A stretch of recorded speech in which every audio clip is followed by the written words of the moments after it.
first day of unleavened bread, the disciples came to Jesus, saying, "Where do you want us to make the preparations for you to eat the Passover?" He said, "Go into the city to a certain man and say to him, 'The teacher says, my time is near.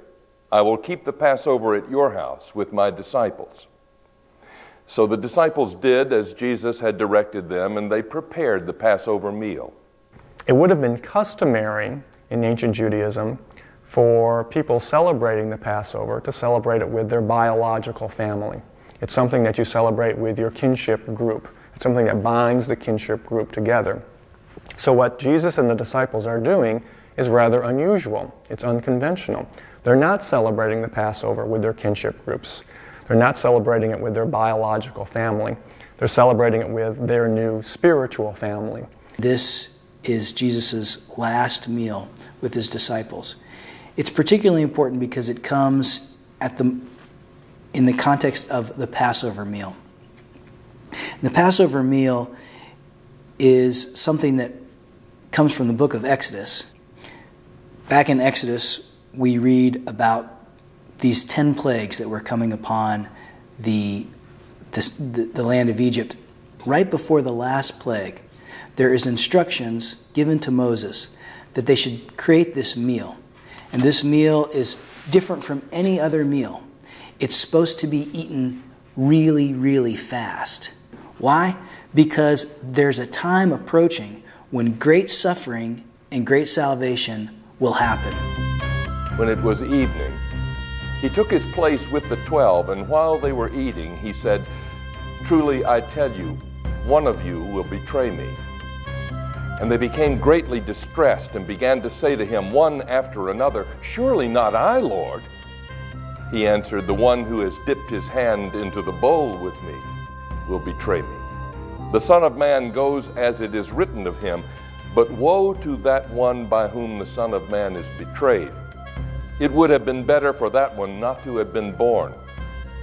Judas, who betrayed him, said, "Surely not I, Rabbi." He replied, "You have said so." This term rabbi is only used by Judas and the people who are trying to trick Jesus. Typically, you don't see the disciples employing this term for Jesus, at least in Matthew's gospel. So Judas is kind of tipping his hand by his what seems to be feigned honoring of Jesus through this term. While they were eating, Jesus took a loaf of bread, and after blessing it, he broke it, gave it to his disciples, and said, "Take, eat, this is my body." Jesus associates the bread and the wine with his imminent death. He associates the bread with his body, the wine with his blood. And he interprets his death as a sacrifice. But not just any sacrifice.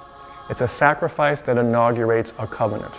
Then he took a cup, and after giving thanks, he gave it to them, saying, "Drink from it, all of you. For this is my blood of the covenant, which is poured out for many for the forgiveness of sins."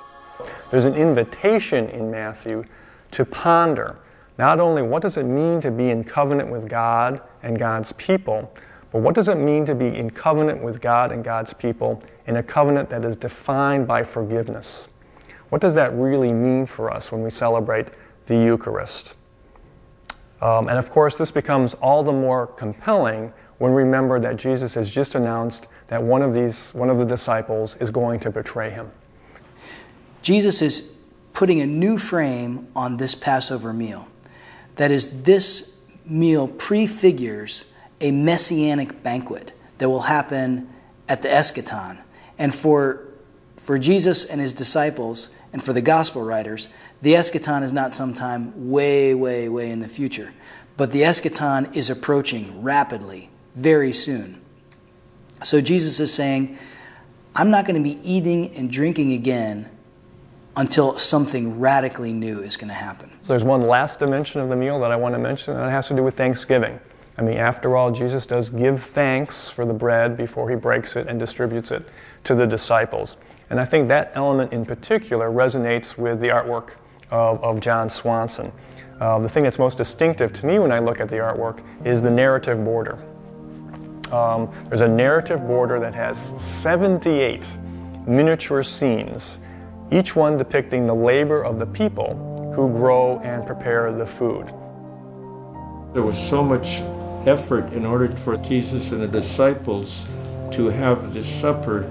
So it's the idea of the ordinary being transformed so that they're sacred in the ordinary and the ordinary is in the sacred.